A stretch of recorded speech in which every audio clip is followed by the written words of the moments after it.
Free flow form painting technique எப்படி பண்ணுறது பார்க்கலாம். அதுக்கு வந்து சாக் பெயிண்ட்டும் அல்ட்ரா பெயிண்ட்டும் எடுத்திருக்கேங்க. ஸோ இந்த மாதிரி ப்ளூ கலரில் நான் எடுத்திருக்கேன் சாக் பெயிண்ட்டு. இதை அப்ளை பண்ணிக்கோங்க.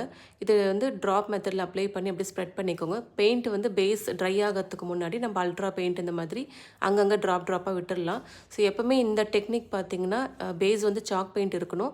மேலே இந்த மாதிரி ஸ்ப்ரெட் பண்ணக்கூடிய பெயிண்ட் வந்து அல்ட்ரா பெயிண்ட் இருக்கணும். ஸோ கலர் நீங்கள் எது வேணால் சூஸ் பண்ணிக்கலாம். ஸோ பேஸ் வந்து நம்ம சாக் பெயிண்ட் அப்ளை பண்ணிவிட்டு ட்ராப் மெத்தடில் இந்த மாதிரி ஃபுல்லாக ஸ்ப்ரெட் பண்ணிட்டு ட்ரை ஆகிறதுக்கு முன்னாடி நீங்கள் இந்த அல்ட்ரா கலர் பெயிண்ட் அங்கங்கே ட்ராப்பாக விட்டுருங்க. ஸோ விட்டுட்டு நல்லா ரோல் பண்ணிகிட்டே இருந்தீங்கன்னா அதில் உள்ள ஃபார்ம் வந்து ஆட்டோமேட்டிக்காக தானாக க்ரியேட் ஆகும். அதுதாங்க ஃப்ரீ ஃப்ளோ ஃபார்ம். ஸோ இது ரொம்ப ஈஸியான ஒரு டெக்னிக்ங்க. ஸோ நீங்கள் செகண்ட் அல்ட்ரா கலர் பெயிண்ட்டை கூட நீங்கள் சென்டர் பீடுக்காக யூஸ் பண்ணிக்கலாம். ஃபஸ்ட்டு நிறைய கலர்ஸ் காம்பினேஷனை ட்ரை பண்ணி பாருங்கள்.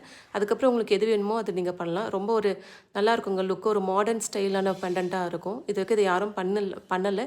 உங்களுக்கு நான் சொல்லிக் கொடுக்குறேன். அது கண்டிப்பாக யூஸ்ஃபுல்லாக இருக்கும்னு நினைக்கிறேன். தேங்க்யூ.